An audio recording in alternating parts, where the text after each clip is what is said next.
Good morning and welcome to this morning's virtual webinar, which is being held by CPI Media Group and global technology leader AVAYA. My name is Mark Forker and I'm the editor of Computer News Middle East, which is the region's leading B2B enterprise and IT publication. I'm delighted to have been afforded the opportunity to moderate today's virtual webinar, which will examine the new world of work. Since the outbreak of the COVID-19 pandemic, the way in which we live, work and play has been completely transformed. No industry has been immune to this crisis, and businesses on a global scale have been forced to adapt and evolve in order to maintain business continuity. There have been many obstacles and difficulties for enterprises and organizations to overcome, but out of every challenge comes opportunity, and this global health crisis is no different. Today, we're going to hear from a number of prominent IT leaders and experts who will outline how technology can help organizations not only adapt to this new world of work, but embrace and succeed in it. Before we begin today's session, I'd firstly like to give our attendees a quick overview of today's agenda. Our first presentation of the day will be conducted by Fadi Hani, Vice President, Middle East, Africa and Turkey at AVAYA, who will outline the lessons that have been learned since the outbreak of COVID-19. Following Fadi's presentation, we will then hear from Krishna Vaidya, Head of Customer Contact and Connected Work Research at Frost & Sullivan, who will give us a broader insight and overview on the current new world of work. Then after Krishna's presentation, I will then chair a panel discussion with Krishna, Fadi and Sajid Hamid, Group Head of Sales and Marketing at Coppola. Please do feel free to submit any questions you may have during the webinar by using the interactive chat function on this platform. I will then chair those questions at the end of each presentation or during the panel discussion.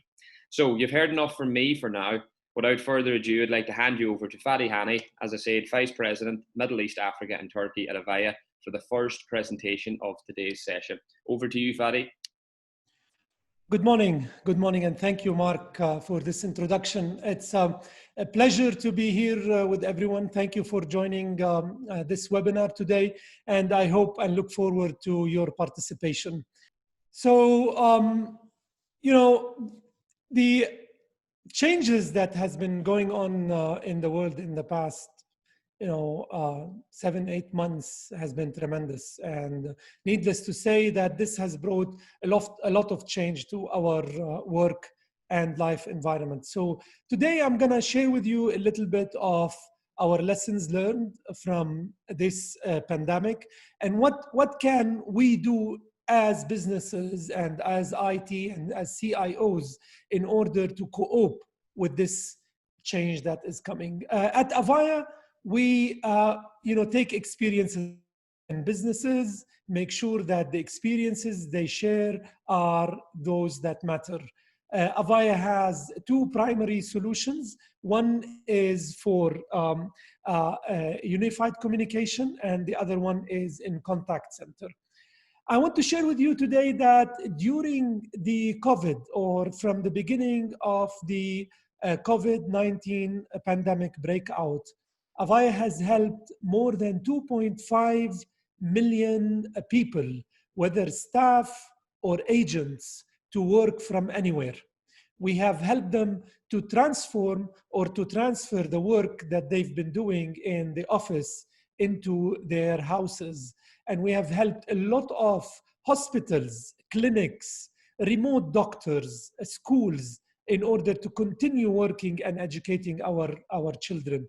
These 2.5 million users that we help move remotely, now some of them are back in their offices. However, we all know that this is going to take some time before that whole group comes back, if at all that group comes back. This is the unfortunate and the sad truth. At this time, AVAYA serves more than 5 million contact center seats or agents, and we have more than 100 million plus unified communication seats across the globe. This is in a nutshell what we offer to our customers. Today, we're going to talk about the future of customer service. And what have we learned in this pandemic?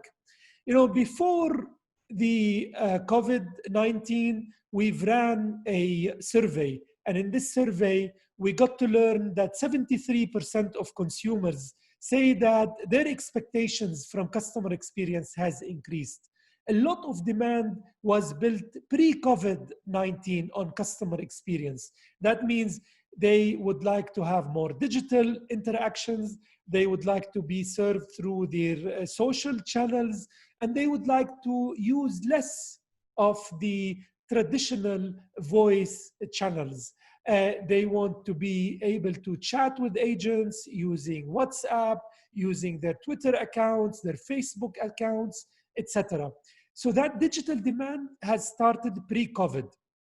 However, with COVID-19, that demand has increased, and we've seen a tremendous build-up of that.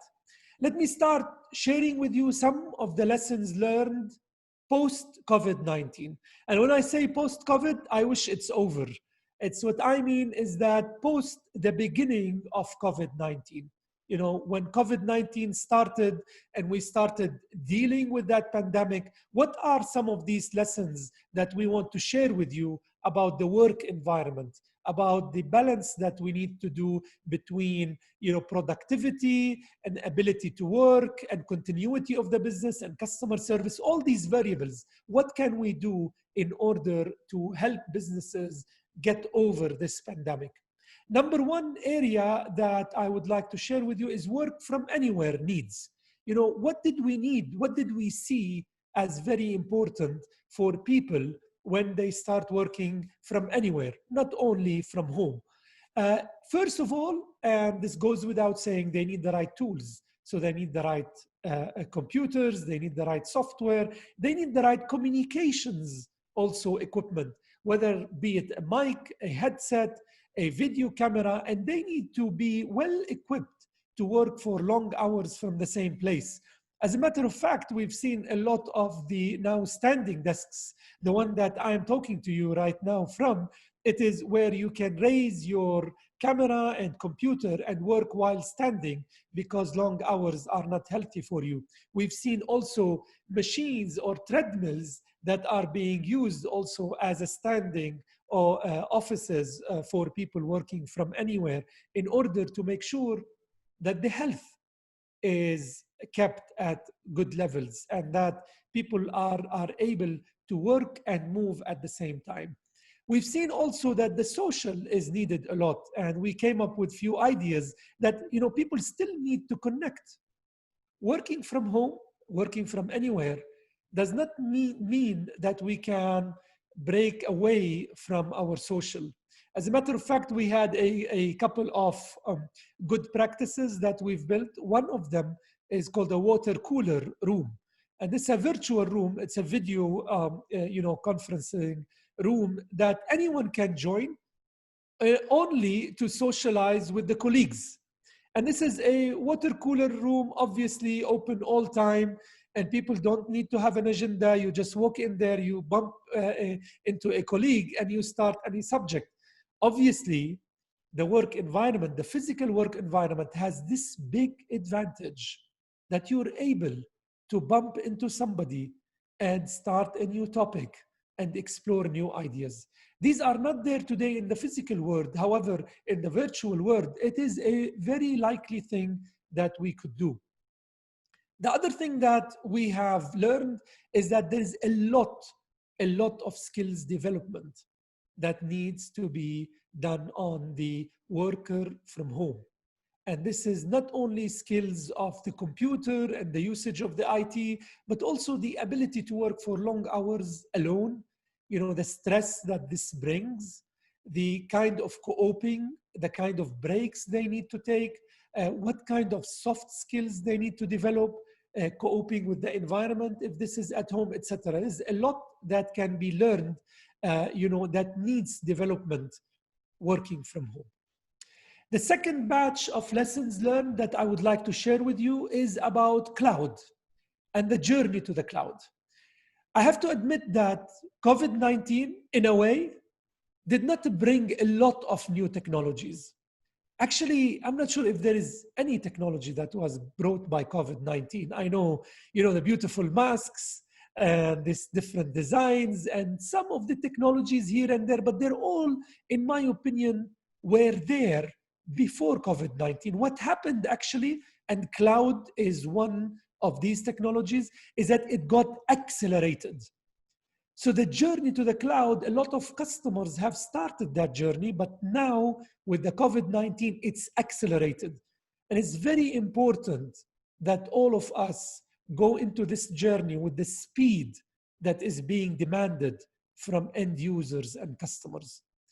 What is important in this journey to the cloud is the ability of selecting the right flexible model for your organization. And that model has to be carefully crafted, carefully crafted. It's a public cloud is one option, private cloud is another, and somewhere in between as a hybrid cloud is a third option for anyone. You know, the reason I'm saying this is it is not the solution. Cloud is not the solution to all problems. Cloud is not also the, savings that you do from cloud. If you are after savings, is not necessarily being brought by the cloud. Cloud has other advantages, you know, the flexibility of going up and down in the usage, the no initial investment, the kind of less customization, and therefore you don't have, there's a lot of, advantages to the cloud, but financial is not always the number one thing. What you need to watch for in this time, in top importance with the journey to the cloud, is really security. And security here, I say, if you go with a public service provider, you need to know what are your rights to accessing that data. If you have a private, whether this private cloud is on-premise or off-premise, what are the things, what are the penetration testing, what are your abilities to monitor and look at the security levels implemented. This is a top important topic that we advise our customers to be careful when going through the journey to the cloud. The third set of lessons learned post-COVID-19, and the most important, in my opinion, is that organizations have to be redesigned. And, you know, this is literally redesigning the organization. It is that magnitude of change is coming, and we have to be able to deal with that magnitude of change. And the first thing that comes in mind, that organizations need to redesign their customer experience. Customers don't buy the same way again. They buy in similar ways, but not the same way. They don't take delivery in the same way. So you need to think how you are delivering, how you're delivering the physical goods, how you're delivering your service, how are you delivering on your promise. Therefore, our first advice in redesigning organization is looking at the customer experience. How am I going to change my customer experience?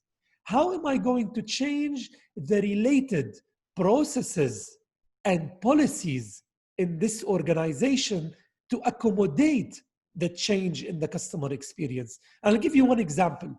If I am going to produce a new product post-COVID-19, I need to change my processes to adapt to that product. And then the customer experience need to adapt to that. And my policies internally, example, if I am paying sales a commission, there will be different types of commissions now being paid, and the way they're paid with the digital world right now going on. So the redesigning the organization will touch all parts of the organization. And in our opinion, we'll start with the customer experience, and then it will move down to processes, policies, people, name it. Customer experience is not the responsibility neither of the business, the contact center, the customer service department, the IT department. Customer experience today is an organization-wide mandate. To serve your customers, your employees must be empowered. And therefore, the customer experience is not achievable without the employee experience. And you need to give the tools to the employees that can make them productive, that can make them help deliver the customer experience that you would like. They are two sides of the same coin, as we say. So having said that, we at Avaya serve customers across the globe. As I mentioned, we have tens of millions of customers in the unified communication, employee experience, as well as customer experience. We've helped these organizations achieve their objectives on private cloud, on public cloud, on hybrid models, on CapEx models, name it. And we ask you today to talk to us. Let us help you. Let us look at what you have. Today, we have developed a lot of skills recently with the artificial intelligence, helping organizations look at the return on investment of artificial intelligence projects. How can they fuel the customer experience? How can the new biometrics impact my CSAT, my customer satisfaction index? How can we develop new channels and deliver new digital and social platforms to our customers? This is all for today. Thank you very much for joining us. And again, in conclusion, my name is Fadi Hani. This is my email address. And I will be more than happy to address your questions and be with you in this pandemic. Thank you very much for being with us. Thank you, Fadi, for a superb presentation. I think you articulated and conveyed your points very effectively throughout. One of the statistics from your slides that really jumped off the page at me was how Avaya have helped 2.5 million people to work remotely. I think that's incredible and only serves to reinforce your standing as a global technology leader. So that's fantastic. There are a couple of questions that I'd like to ask you regarding some of the points you highlighted during your presentation. So I hope that's okay, Fadi. In relation to the solutions and strategies that you've discussed, are they specifically aimed for large enterprises or are they affordable for SMEs? So I think SMEs, small to medium businesses, are even more agile to adapt to these strategies that we put forth. The SMEs are capable of adopting the cloud sometimes faster, simply because decision making is shorter. And is more centralized and faster. If we look at working from home, of course, sending 10 people to work from home is a little bit less hectic versus sending 1,000 people and the infrastructure needed. So I think definitely SMEs will benefit a lot from all of these lessons. That's brilliant. Thanks for that, Fadi. And just obviously a term we hear a lot about, and we know customer expectations are constantly evolving. We hear that word flexibility. The demand for flexibility. So my question for you is, how can organizations adopt your technology on a model that gives them flexibility if the world of work does indeed return to normal in the next 18 months? Mark, I don't know whether anything will return to normal. I'm sorry at picking at this, but I don't think we will return to normal. Okay. And it's not being pessimistic, but reality is a lot of people, and this is by a lot of statistics that came out, a lot of people will actually not go back to work in offices like we know it one day. So what we offer our customers is flexibility on, for example, if you want to go with subscription, then we offer you subscription for the software. If you want to do a OpEx model, we help you to do the OpEx model, meaning moving to the cloud, pay per user per month for what you use, and then the ability to flex that down or up as you find suitable. If you would like to build a private cloud hosted on a data center, we help you build that. And we give you, again, we only charge you per user per month. And that gives you also utmost control on your security, as I mentioned before. So we have a lot of models here and there for all kinds of organizations. Yeah. And as you say there, you touched on that pay-as-you-go sort of model as well, which is what customers want as well. I don't think you're being pessimistic. I think I agree with you. I think you are being realistic when you talk about going back to normal. But staying on that, and that's the final question, Fadi, for now, and it's a double-barreled one. But will the new normal cause a drastic shift in organizations' IT expenditure? And can we expect the average business to invest significantly more in technology, or will it be a case as business as usual with IT teams still forced to do more with less?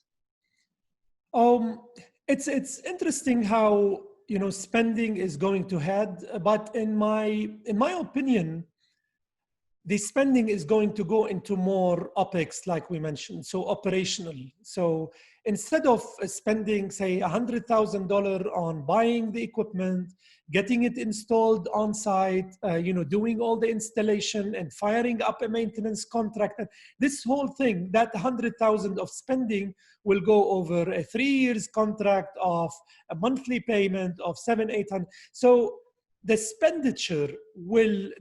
expenditure will transform, in our opinion, drastically.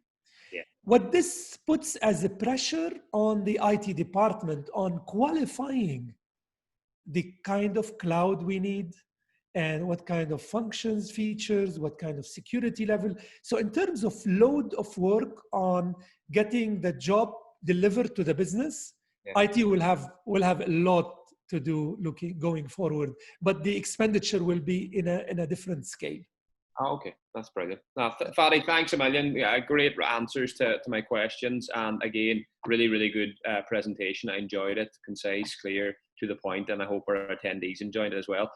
We'll speak to you later, obviously, for the panel discussion, but for now, I'll thank you once again, and now I'll hand over to Krishna Vaidya. He is the Head of Customer Contact and Connected Work Research at Frost & Sullivan, who's going to give us a bit of a broader insight and overview on the current new world of work. So over to you, Krishna. Thank you, Mark. It's really a pleasure to be here talking with you all. Really appreciate the people who have joined us at this hour.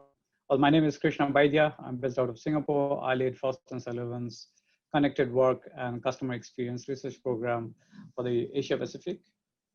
Let me dive right in and share a quick peek on how we Frost & Sullivan see the future of work unveiling.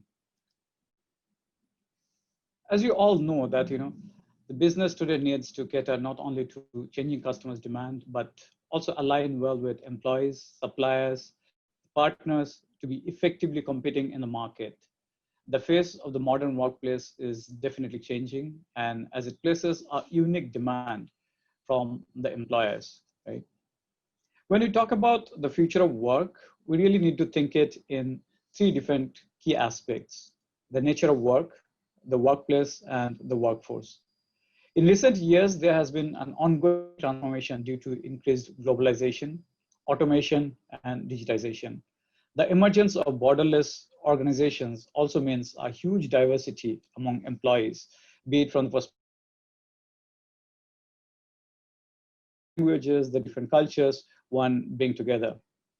So today, work is not a job or a physical location anymore, right?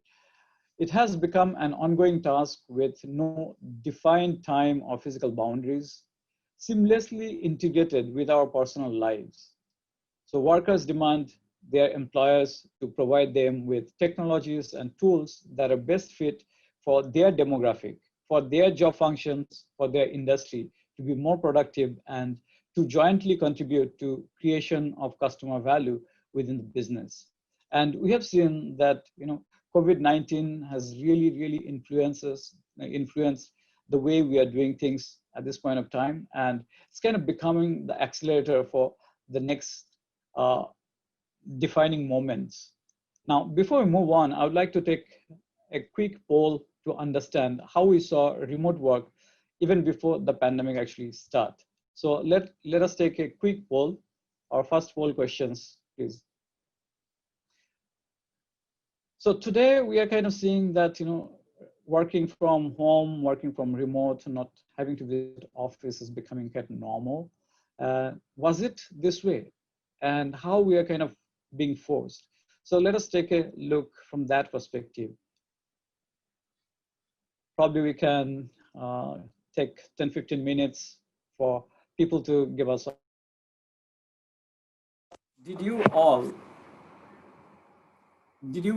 kind of continue to work from home, or do you have a Do you have that kind of mechanism when we could have that flexibility when you wanted? You could work from home, you could work from office, or that kind of flexibility. So let's look at the answer. What do we get to hear? Let's move on. Let's take a look at the results. Wow. So looking at what we see is most of us kind of work from home, not work from home, work from office, and only about few folks, around 50%, they had the provision to be working from home as and when needed. And that's actually good that, we had that flexibility because with that kind of help organizations to prepare better when things really needed to change in a very different way.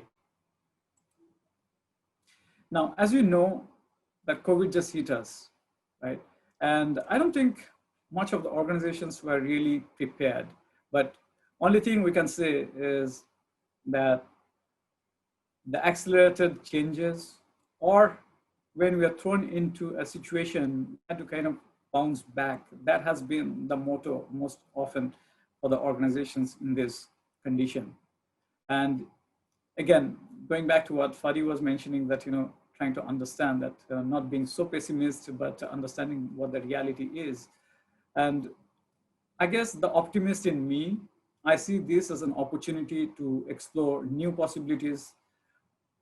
Would have thought otherwise that about 4 or 5 months back, that whatever we have been doing, the way we have been doing things is going to be the most effective. I don't think any of us could think whatever we are doing from home today would have been possible back then, even though technologically it was possible, but I don't think operationally, mindset-wise, we are ready. So from that perspective, I think this has kind of fast-forwarded organizations into the future in the most dynamic way possible.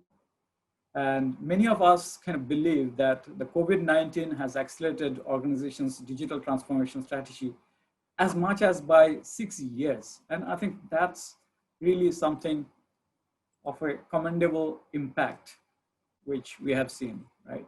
And I think we have also came across a lot of memes in and around that.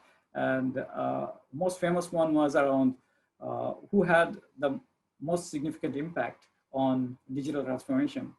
Was the CIO, CEO, and all of that. And along with that was COVID-19. And most often people are choosing COVID-19, the kind of impact it had. Now, when we kind of started to kind of spring back, how did we go about doing?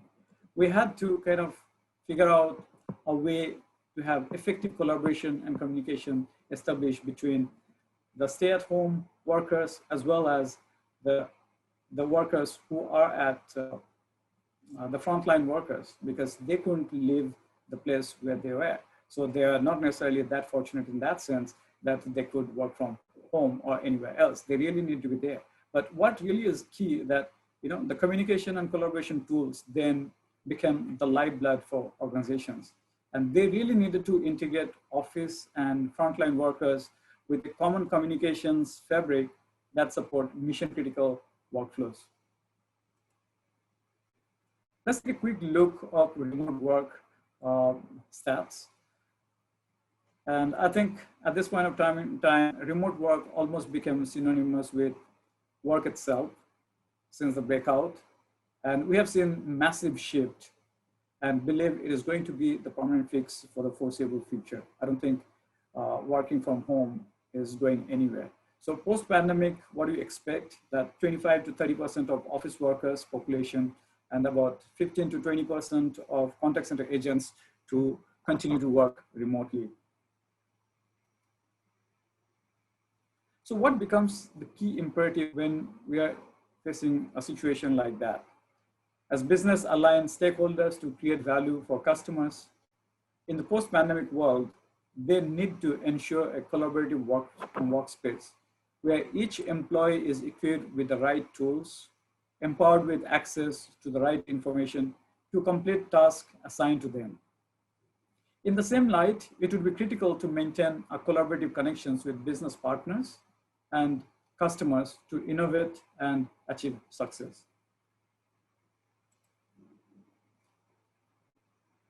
Let's take a quick look in terms of how the organization likely to be going forward. And what we talk about is connected organizations.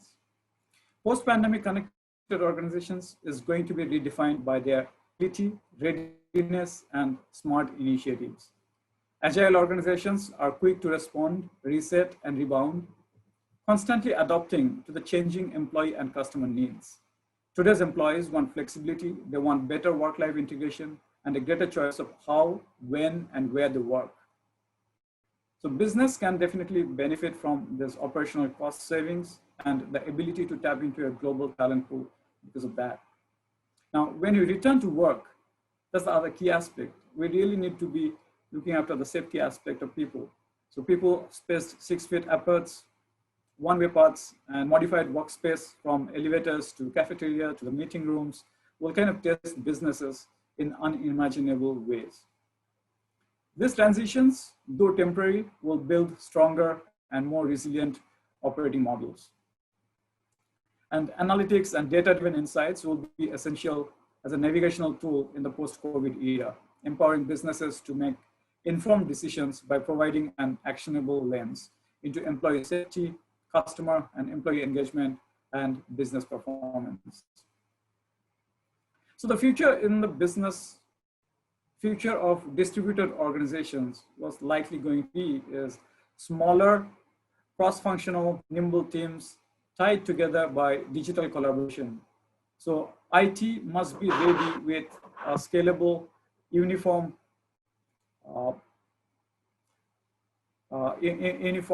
solution, and as well as structured policy to enable the new ways to work.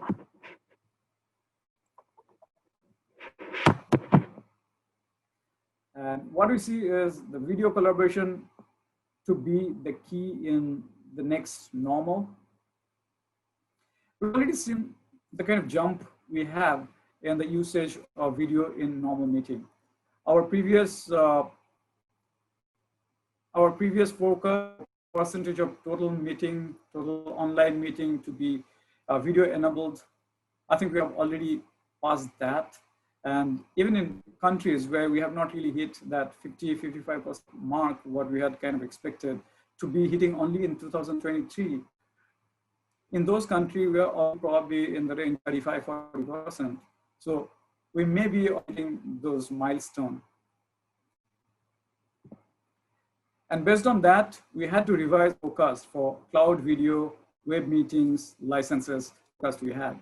And if you notice the changes, the difference here is a significant 7.4 percentage points higher than the previous one in terms of growth rates.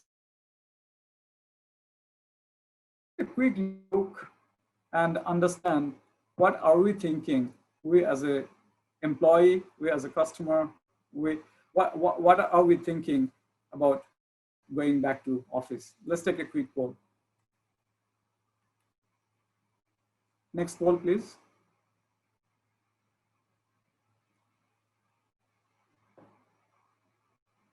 Hi, Amy. Can I next poll, please?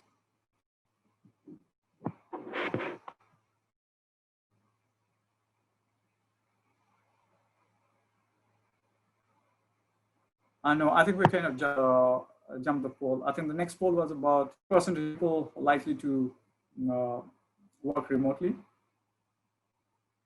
So we really wanted to see and understand how prepared are people in terms of going back to office at this point of time. Because what we noticed that, majority of people had that policy of working flexibly before the pandemic, but yet there was a high percentage of people who are always working from home. Now, let's have a look at the answers for how often people would like to work from home. Wow, this is pretty interesting. So it seems like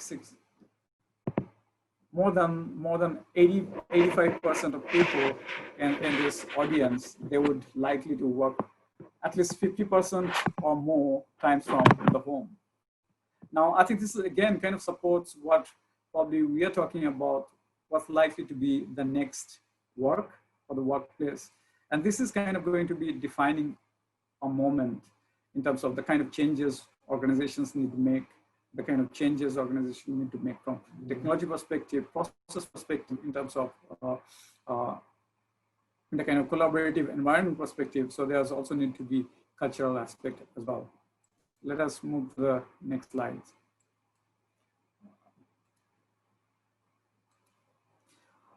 So what's next? If we have to look at the phases we are in since the time the COVID break out, I think successful companies in the post-COVID era will create new value, accelerate product development and innovation, improve environmental sustainability, and create interconnected, nimble teams. Among the phases, I believe most organizations have successfully navigated the first phase, where the focus was on keeping employees safe and initiatives around. But now we have kind of moved to what I would believe most of the organization to the second stage of pandemic, post-pandemic normal, let's call it that way. Or we are trying to define the new normal, right? Where the focus is very much more on workforce or the workplace transformation. Now, from that perspective, what we're looking at is hybrid work. So anytime, anywhere work with seamless work-life integration, more and more flat organization. They are distributed, dispersed teams, smaller, more distributed office footprints most likely to emerge. In terms of talent, we're gonna see a lot of mix of internal and external talent. We are likely to see a lot more full-time employees working together with gig workers, contractors, freelancers. There's gonna be specific emphasis on team building, probably a renewed focus on employee engagement and training as well. So from this perspective, I think the focus is definitely gonna be on employee well-being, how we can increase trust, transparency, and empathy when working on a very diverse, dispersed teams, which is again, from internal and external folks. But what really is the key in this change is the long-term prospect. This is where we're gonna define what's likely to happen from organizations' long-term success. We really need to look for digital transformation. Now, from that perspective, what we are looking at is hyper-connected teams. So accelerated digitization, that's likely to increase the need for collaboration tools to connect dispersed in-office teams with remote workers. What we believe a video is going to be the new voice. Human-to-human communications,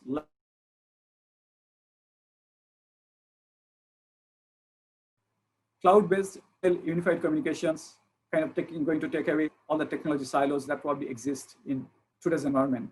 And technology-driven meeting rooms infused with cloud, AI, and IoT for much smarter experience in those office scenarios. So the ability to liberate work from its traditional boundaries and take it anywhere is offering unprecedented opportunities. The foundation of tomorrow's distributed work is built on connected teams, glued together by the next generation collaboration tools, such as team chat, video, content sharing that keeps everyone engaged and on the same page, no matter where they work from.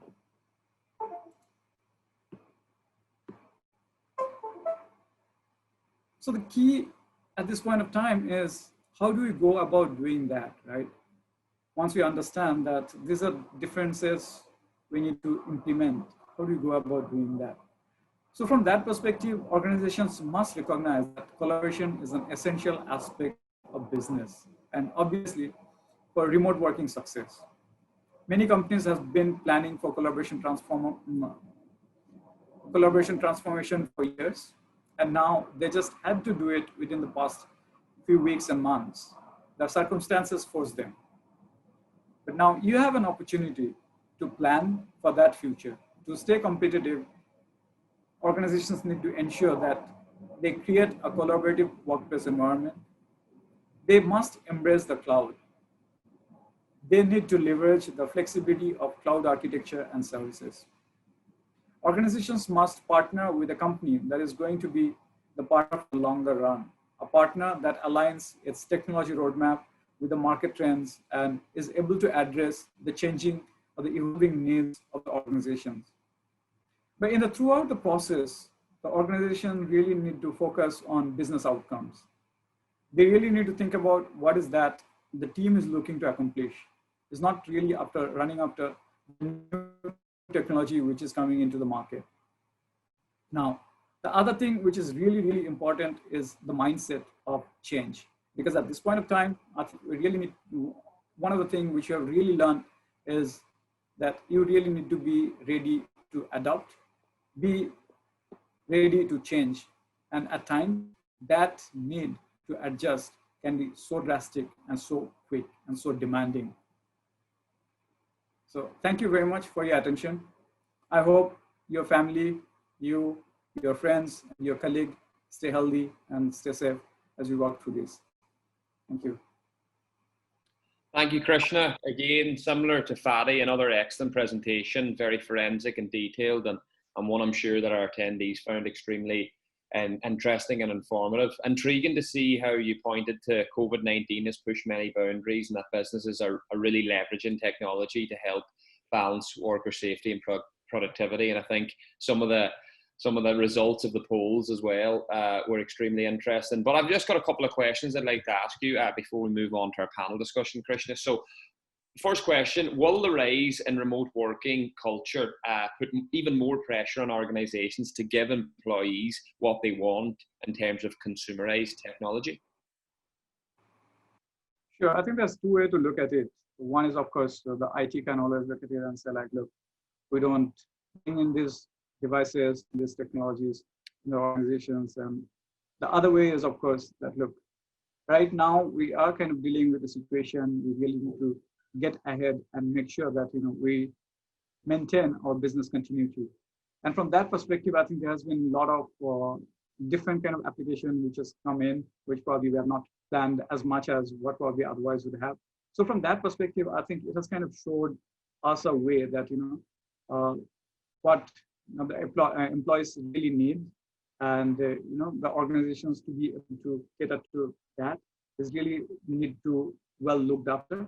And so from that perspective, I think that users now is really in a position because what's happening in their day-to-day life, the kind of technologies they have been using, the kind of exposure they have, and the appreciation increasingly people have with, I mean, it's not only with the digital native folks, but even otherwise, the much more appreciation for newer things. And the idea behind this is they are getting all these tools and technologies in the work environment because they believe that can help them perform better in their job and get that kind of productivity, which is really needed for the organization.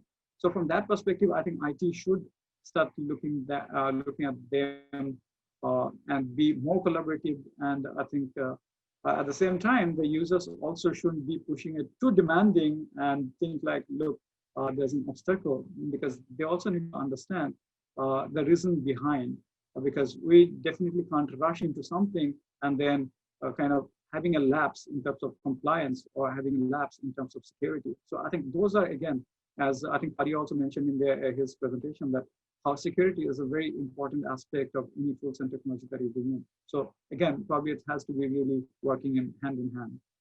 Yeah, brilliant answer, really comprehensive. I appreciate that. And obviously you've touched on a lot of things during your panel discussion, in terms of remote working, but in your opinion, what can organizations do to overcome the main teething issues that are associated with adapting to remote working? I think the very early stories which were coming as soon as we hit the situation was more to do with how to get the technology in hands of people, be it from the perspective of the hardware, be it the laptops or the webcams or the web conferencing tools, or even the headsets or the application itself, getting access to the applications. Now, I think we are way behind that. Now, I think people are pretty much settled with those, or at least figured out a way to get by. Yeah. Then I realized what's happened now is, which in my opinion, again, probably comes to that kind of position that is really tricky, because we feel like overburnt or overworked. Very recently, we ran the survey in our last webinar as well, and people said they have been overworking, right? Yeah. And it's happening without people realizing, because we are having back-to-back meetings, and sometimes people even say like meeting fatigue. We're not really having that kind of break. So I think we really need to look at that as very carefully as well. And this is again, probably have to figure out how do we kind of collaborate better and in that kind of scenarios, and still have that kind of empathy, have a culture of like, let's take a little break. I think that's not too bad. I think that's again coming as a bit of issue, which probably not so much talked about, but I think we should start thinking about that as well. Yeah, I think that's a very interesting point, because I think, as you say, you need to have that balance where, maybe sometimes when you left the office, you were able to switch off for the day, whereas when you're working from home, you can be answering calls or emails or meetings at 7, 8 o'clock. So I think it is very important that even though there's a demand for working from home, there's still a lot of fine issues to get ironed out before we're in it there. So look, final question before we move on to the panel discussion. It's just in relation to the technologies. What kinds of technologies do you expect to receive, much more significant investment in this new world that has been described as the new normal? I think one of the things which I've noticed, as I mentioned during my presentation as well, how do we kind of make sure that all the people who are working in the team, whether they are working in the office or they're working from wherever they are, that kind of distributed team, how do we kind of bring them together? How do we kind of piece those different information together for them to consume, for them to be able to get that kind of insight, share with each other? So how do we collaborate better? I think that's one of the biggest area which has really got everyone's interest in the recent times. So than any other time, I think even before that, we have been talking about it so much, but I think it's only got accelerated really now. So from that perspective, we see that, unified communications as a service, I think that's really going to be key. How do we kind of do more and more meetings more effectively? How do we kind of share more of those content which we are creating? Those kind of collaborative tools are definitely going to be key. Again, from the investment perspective, I think video is now becoming very much the norm. We hardly do any call with like not video. Even for a consumer perspective, I think the appreciation for video has gone so much higher. Quite often we do WhatsApp call. It's a video call we end up doing rather than a normal phone call. So I think that's again kind of coming back to the organization as well. But from the organization perspective, I think again, a lot more investment also need to be on how they kind of ensure security, because endpoint security, when everyone is out there, it's going to be really critical. And that's again, we really need to be very mindful of, and there's going to be a lot more investment in that direction as well. And beyond anything else, once these basic pieces of puzzles are put together, I think there's going to be a lot more focus on investment on analytics, and how do we take advantage of all the data which we can now, and get ourselves in a better position when it comes to getting us more productive, able to do things much better in the future. That's going to be quite crucial. That's brilliant, Christian. Look, we've actually just got a question from one of our attendees, and they've asked, how close is AI in replacing CSRs in call centers, in your opinion? Well, I have as much as I kind of appreciate, what the capability can be, and again, considering the fact that there's tremendous potential, but I'll go by my personal experiences, like when it has come to taking a simple question, chatbot, that kind of scenario, I think has been fairly okay. Even though the initial hiccup we had, I think we are kind of over that. But when it's really coming to taking a job away at this point of time, I think we really need to answer that or look at that in a very different lens. It's not really about replacing one-to-one, that kind of scenarios, but I would rather think it's like getting better responses or able to take care of very basic necessity, basic answers through automation is really good, and that's likely to kind of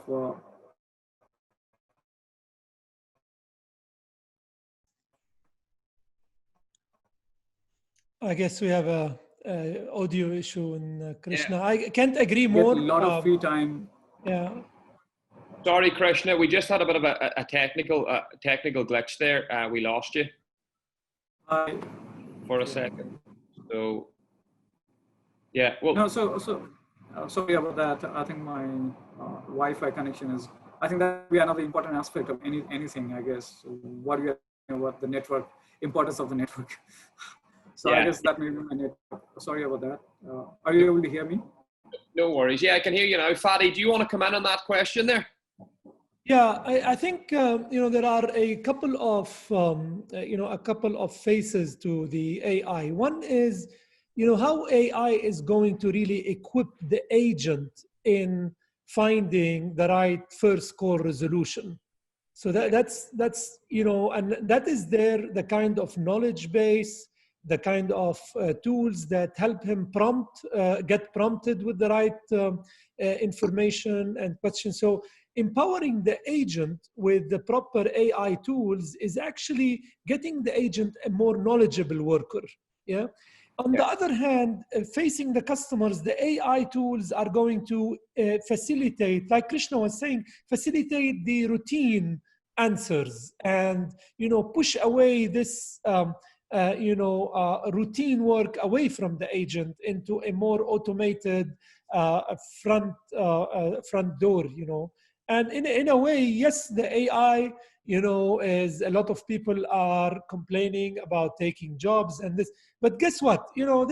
These technologies come every now and then, and people say they will take the jobs, and then suddenly they will just improve the life of the humanity. So AI is one of these turning points that, although scary to some if you portray it like this, but in other words, it could be, for the interests of humanity. So what you're saying is AI will improve people's lives, so we don't need to worry about losing jobs, because as we've seen over time through the industrialization period, that there's always new jobs created. Yeah. So and I think I totally agree with. I totally agree with that mindset, and I think that's when we really need to think about, life is going to be hybrid, and from that perspective, in here is how we can work together to create better value for. And I think that's what is going to be driving that, rather than just being scared of what is the worst case. I think we need to focus more on the best. Okay, so before we bring Sajid in for the panel discussion, Fadi, I've got one more question for you. I missed it during your presentation. It was in relation to the cloud, and it's just, is your cloud hosted in the UAE? That was a question from one of the attendees.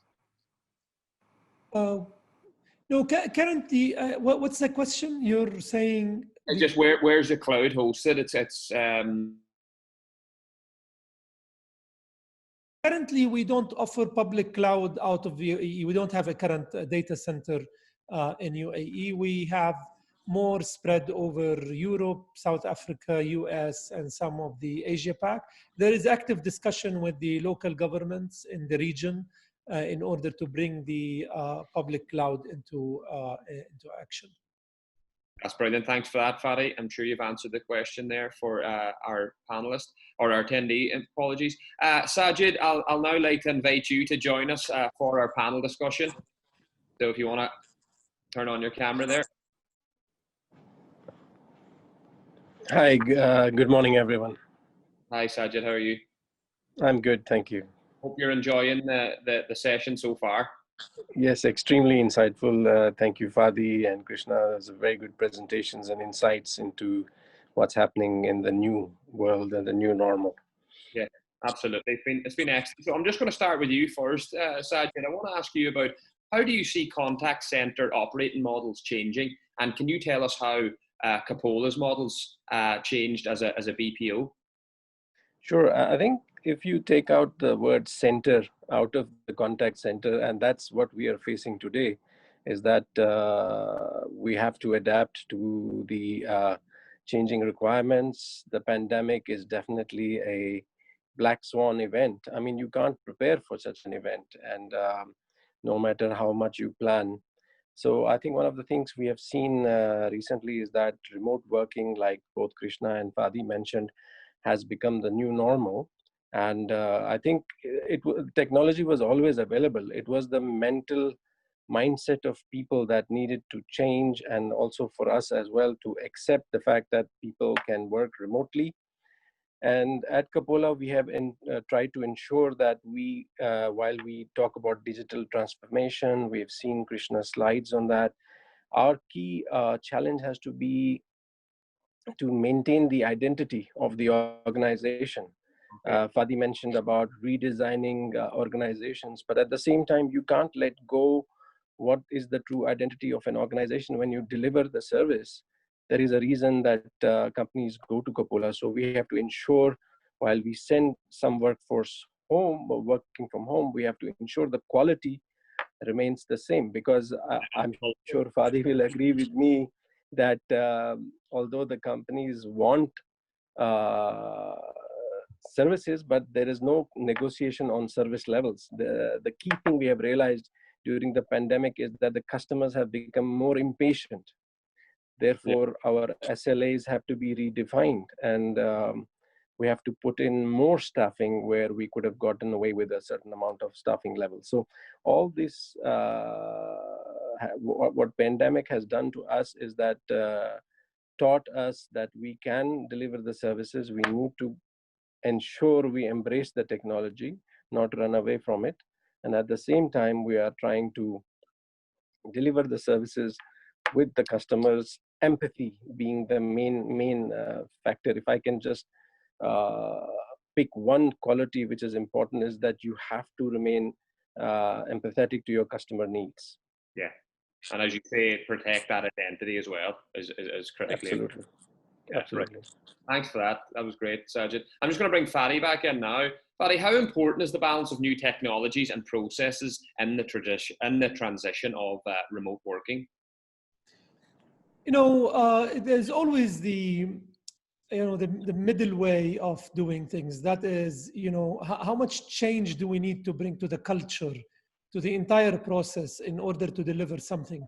But this is one opinion that is I am not in favor. The change is so paramount that there has to be a different way of looking at it, and there has to be a more aggressive lens to look at this change. It is not, that balance will not get you competitive enough on the way forward. Yes, you have to do the balance, but also, if you balance it too much, you will be run over by competition. So our general advice is get a bit more on the aggressive tone as a business to fulfill your promise. It is going to be a tough ride. Yeah, I see you nodding. I see you nodding your head, Sajid. Do you agree with what Fadi says? Yeah. Yeah, absolutely. I think one of the key things he mentioned also is that in the virtual world, he introduced a concept of coolers, right? The water coolers. Fadi, can you just elaborate that? How are you going to bring this change on? So it's and like any video conferencing or video collaboration solution, we have in Avaya, we have Avaya Spaces, and Avaya Spaces allows you to create different virtual rooms, and we assign one of these rooms and we call it a water cooler. And in that room, people just join at any time of the working hours to meet colleagues and we actually have another room called Hangout, and that's post-working hours. For those people who are used to hang out together after working hours, they can just go there after 6 o'clock and have a chat with the colleagues. There's no business discussion there. In majority, it's just catching up on the social side. That's Brilliant. very, very interesting. Yeah. Thanks, Fadi. I think you've answered that for Sajid. Krishna, I want to bring you back in now, and obviously from an analyst perspective. In your opinion, what have been the biggest factors behind organizations who have successfully transitioned to a remote working culture in terms of what you've seen since the pandemic occurred? Well, let's be honest. I don't think anyone was ever prepared for something like this. maybe people were doing that kind of work from home to an extent, but never at this scale, right? So I think that has been the biggest challenge. And organizations, if I have to see who have done it well or relatively well without being tearing their hairs apart, I think we can categorize them into like 3 different baskets, if I may. And companies who kind of had that kind of solid business contingency plan, I think they were pretty decently prepared. The second type of organizations, I would think, in my opinion, would be the one who are already in the path of digital and communications transformation. So probably they just managed to kind of accelerate this to a large extent because they're already in that process. And I think finally, those businesses that had a very strong relationship with their communication partners, because even if you really want to get this done, it just can't be done that quickly unless you have a partner who is able to deliver on those, right? And from that perspective, that has been also the key. So organizations who really had that kind of a partner who is able to bring them over from a legacy to a cloud kind of organizations, cloud kind of an environment, I think that has been so far the key. And I think they have been a little bit more not so impacted in that way, but I think that has been the key. Yeah, no, great answer, Krishna. I think as you said at the beginning of that, nobody was prepared for it. I think Sajid described it as a black swan event, but great points made there. I'll just go back to you, Sajid, in terms of digital services. Have you seen an increased demand for any specific type of digital services since the start of the COVID-19 pandemic? And if so, can you please provide us with some examples of that? Sure. Our world is changing by the hour, so is the nature of our customers' businesses. So one of the key things we've seen that face-to-face centers, walk-in centers are now closed. So that has put more demand onto the call centers, which means we just don't offer voice, we offer certain other medium that can customers can approach us through. So we have looked at incorporating WhatsApp services, live chat services. We have looked at automating a lot of AVAYA services into our system. So there has been a lot of changes, and thanks to AVAYA as well, we are now in the Oceania implementation stage at Coppola, where we are going to provide an omni-channel experience to our customers, where our agents are empowered to make decisions on the spot and also have the ability to see various touch points with the customers and to address the history and to take the customers right through their journey. So the digital transformation is there 100%, but we also need to ensure that with how to use this technology to enhance the customer experience, which Fadi mentioned is of paramount importance here.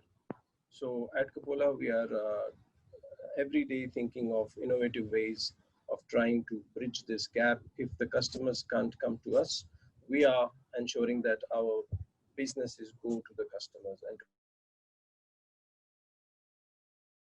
last mile, if you're an e-commerce company or if you're a delivery company, you need to ensure that the experience is seamless.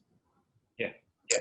I would like to add one thing, Mark, here to Sajjad, is that, you know, the increased number of touch points with the customers has put in a pressure on the agent to co-op. So that customer now is chatting, and now he sent a WhatsApp, and a couple of hours later he got irritated, so he made a call. And then after the call, he sent an email saying that, this is my problem, and I talked to all of you. So what we provide with this, platforms of customer experience as AVAYA is the complete customer journey. So that allows the agent, when he gets the call, to recognize that this customer, oh my God, he's done this touch, that touch, he's called, that means I need to deal with that with caution. And I have that history. It's just out there for me. And this is the kind of tools that we are introducing to help agents make sure they deliver and instead of customer keep on repeating themselves, he's be greeted and he will say, oh, okay, sorry about that. I know that you've done this. I know you've done that. And that puts off some of the pressure or the heat on the conversation.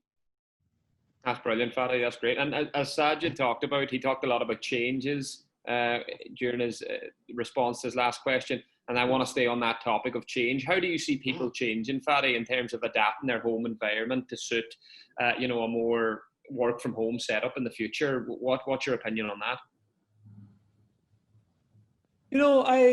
I don't think there is a lot of choice in this, unfortunately. If I may be a bit blunt on it, Sure. people have to adapt to the new way. This is a new way. People don't like change. Yeah. The people have to know that this is there and it's going to take some time. World Health Organization was talking about 2 years if we find the vaccine today, and that's, so we're gonna live with this for some time. And so adaptation as on the personal level is a mindset and should be, should have started already. So I encourage everyone who is, might be challenged with this or, finding it difficult to find some tools. There are a lot of new readings, webinars, like this one and others that teaches you detailed soft skills on how do you handle yourself on video calls, on virtual calls. How do you handle yourself more without the presence of the physical presence of other people? That is, that's going to stay around, and therefore we need to develop our skills to adapt to it. Yeah, no, I agree 100% there with you, Fadi, but unfortunately I think human nature sometimes is to resist change, but as you touched upon, need to change that mindset and embrace change. So I think you're on the right page. Krishna, I just want to bring you back in, staying on, obviously, a remote working culture. Will the rise in remote working culture result in a surge in as-a-service IT consumption?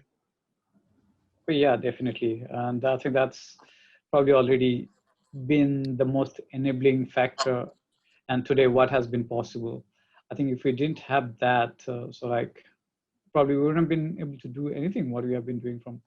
And I think technologically, it has been available possibility-wise for quite some time. It's not really a new, as probably Fadi was also mentioning earlier, but the appreciation of having to do this, and it kind of helped us to be able to do that from not having to visit the office or able to access all those resources, most of them from wherever you are remotely in a much more secure manner as well. That has been the key. And from that perspective, I think that cloud, the whole economy itself, as rightly Fadi mentioned in his presentation as well, it's not really only about the cost aspect. But beyond the cost, there's also the other factors which is really driving that kind of adoption and that kind of conversation. And right now, if we have to just think from the perspective of usage, right? And usage-based pricing is again going to be quite key because at this point of time, we probably not sure what really going to be the need or demand for the number of people who are using it in this particular manner or that manner. So being that kind of flexibility, I think is definitely key here. And I think we are already in a personal life, we are already in as a service, that kind of model for many of our services. I mean, for day to day, I think I can talk about on a daily basis. I think I probably use at least 5 to 10 different services as a service model. So I think that's also plays a big part. And from organizations, the way they can take advantage of that in terms of that kind of flexibility, scalability, as well as the financial aspect, I think that's definitely going to help push the case even further. That's brilliant. Thanks, Krishna. And Sajid, I spoke at the beginning of this webinar about with every challenge comes opportunity. And I just want to ask you, are there any positives that we can take from the COVID-19 pandemic situation that we find ourselves in from a technology business process point of view? Well, definitely all of us are spending less. Let me tell you that. First of all, there is no way to spend your money. As far as business comes, definitely there are positives. I think one of the biggest things that we have seen is at Coca-Cola is that coordination and harmony between teams and the immediate need to collaborate and work together with our customers. That is a great positive for us. I think one of the biggest things that we all face going forward is how do you continue to motivate your employees? They're sitting at home and they're working remotely. How do you manage to keep the motivation levels up? Because at the same time, you have committed contracts with service levels that still need to be adhered to and followed to. I think the biggest positive is that people have stepped up. Human beings work when they are cornered, they step up, and we are pleasantly surprised by the commitment of our people, of the teams. Of course, at the same time, the resilience that they have shown to work endless hours. All of us thought in March, okay, come summer, it's going to be in August and September. I think we are going to go back to our offices and schools will start. I dropped my 16-year-old to the first day of school. It was a different experience for me as a parent. It was very envision how and he's going to adopt through the day. So every day when we wake up, there is something new, some new variable to work on. We are all focusing and fighting together. So the biggest positive is that it has brought everyone closer. Everyone is more empathetic. I think the customers have changed. If you look at pre-March customer, they will not hold on for more than a minute and you'll have huge number of abandoned calls. Today, you have customers waiting for 5, 6, 7 minutes because they understand that the contact center might be under pressure and they are willing to wait. So that is a change in the focus of the customers as well. So that's interesting. So you feel customer behavior has changed and became a lot more understanding and patient. Definitely more patient. You as a father or a customer or a person, you become more patient, more adaptive. That's brilliant. Thanks, Sajid. Some really interesting points there. Fadi, I want to bring you back in and I want to talk about the cloud. In your expert opinion, what role do you see cloud playing in this transformation that we're discussing here this morning? You know, as Krishna mentioned, the cloud is a kind of a primary route to as a service. So it is the technology where the foundation is built on the future of consumption, we call consumption. So that per user, per month, per service, per transaction, you know, this is all the direction, and cloud sits at the heart of it. So for whatever is a standard and routine and out of the box, you know, public clouds will be able to do it. Whatever requires a little bit of more higher level of security, data privacy, and all levels of you know, authorization, then you know, a private cloud will play another model. So that's why we keep on saying that look, although the public cloud is, you know,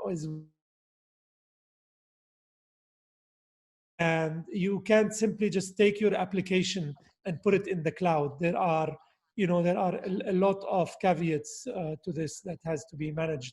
But again, to your point, yes, definitely cloud is the fulfillment model, the way forward on deployment, because the world is heading towards as a service, simply. And let me just share statistics in and around that. So in a recent survey, what we saw is 80% of the IT leaders, they have kind of ramped up their use of cloud in direct response to the pandemic and the shift which we have seen in terms of technology usage. So 80% of the folks have invested more in cloud. And that's, again, support the argument that absolutely. You know, a lot of customers now talk about cloud first. You know, and it's a term that we're seeing. So I want to buy this product, and a lot of the new CIOs, the next gen team members are saying, okay, you get me a cloud option first. So you disqualify a cloud as a first option, then you come talk to me, you know, and therefore, so we in Avaya work and partner with Microsoft, AWS, and we built the new CCaaS, that is the customer, the call center as a service, contact center as a service, on these platforms from scratch. So it's a cloud-born contact center to adapt to these requirements. Customers don't want to just take the software and put it there. They want it to be built for the containerization and all of the technologies that makes the cloud what it is. Yeah, that's brilliant.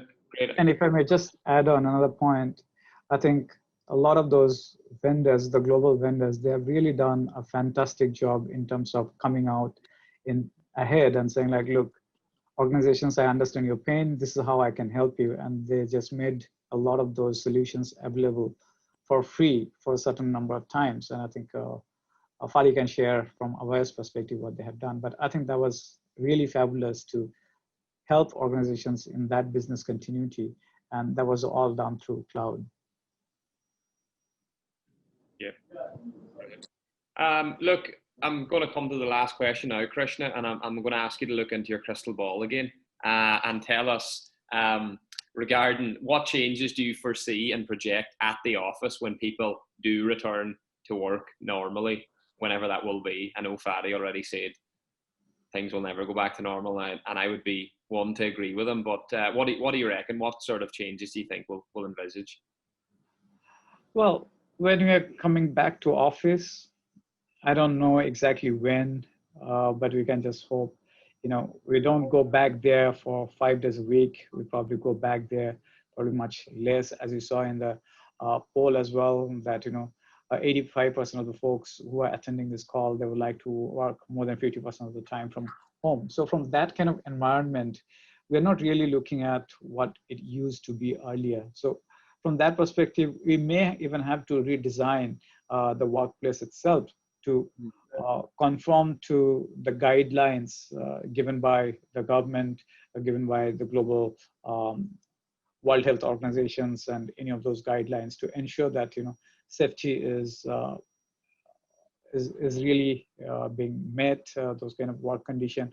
But at the same time, what we really need to be aware of, or the way we think that we're no longer probably going to have those big meeting rooms, because now even if you have those big meeting rooms, you can only have a certain number of people because of the restriction in terms of people you can have.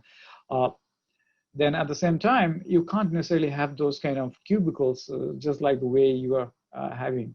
So we may have to redesign aspect will be coming in, and we have already seen in some of the cases that in open office spaces they already started to put plexiglass barriers and things like that, right? And again, ensuring that kind of safe distance. So there's certain things in and around that, but again, even if we are in that kind of scenarios, but how do we make that collaboration and communications really a seamless one for the people who are going to the office, people who are outside the organization, outside the office? How do we make that happen? I think that's where it's going to be really key. And when it comes to going back to office, I think we're going to also see a lot more people probably start to use more of their own devices as well, whether it's from the perspective of just the laptop, but maybe also the kind of devices they're already using, maybe the best headset, or the video devices, or the mics, or the tablets, or anything which help them to do their job better. And in terms of meeting rooms, I think those are also likely to change to a certain extent. We are probably going to see a lot more of contactless meeting rooms as well. So in relations to contact tracing, where one has been, and enabling in those kind of areas as well. So overall, I think everything needs to be think through from the perspective of how do we ensure the people who are coming back to office, they remain healthy, they remain productive, and at the same time, there's no sporadic cases of issues coming in. So giving them the best of the tools and enabling them. Yeah, I think the general consensus would be, sorry, Sajid, do you want to come in on that? No, I think I completely agree with Krishna that there is definitely a lot of precautions to be taken. You have to balance between health and safety of your employees, versus the economic output. So every Yeah. organizations have to take a call on that.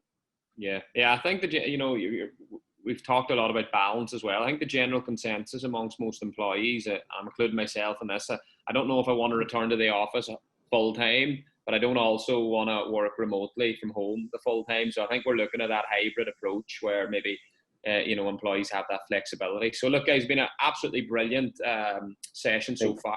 I want to finish by giving you all one last question. It's the same question. It's a bit tough. I'm asking you in just one sentence, if possible. Can you tell me, what does the new world of work look like to you? And we'll start with you, Sajid. I think if I was to summarize in one sentence, it would be think global and act local, which Theodore Levitt said in 1960. So that still applies today. Like that. And Fadi, over to you. I would say in one word, virtual. You know, the word virtual will describe how things will happen going forward, you know, and not in a bad way, but rather in a more productive way. You know, that's the new word, will be virtual. This is what we're doing here, virtual. Love it. And Krishna, final word to you. For me, it's really going to be about hybrid, and that hybrid, whether you talk from the way you do work, with the people you do work with, the kind of technology you work with, and everything else is going to be mix of a different way. It's not really going to be everything just this or that. It's really going to be hybrid. And from that perspective, you also need to be prepared for the change. Yeah, now that's brilliant. Look, guys, on behalf of myself at CPI Media Group, I want to thank all three of you for your contributions this morning. You know, Fadi, presentation was superb. Krishna, your presentation was superb, and Sajid, you've made some really, really valuable insights during this panel discussion. All three of you have, and it's been a pleasure to moderate the discussion. It's been very informative for me and educational, and I'm sure our attendees who have joined us this morning have also found it very, very interesting as well. So that's enough for me. I know we've all got to go back now and continue our work, but once again, just want to thank all three of you and all our attendees for joining this morning's session. So I'll leave it over to you, Fadi, if you want to say something. Oh, thank you, Mark, Sajad, and Krishna also, and thank you, the audience, for joining us today. I hope that it was beneficial for everyone, and looking forward to talking to you, you know, in person. Even I would go there. Thank you. Have a nice day. Thank you. Thank you. Thank you, everyone.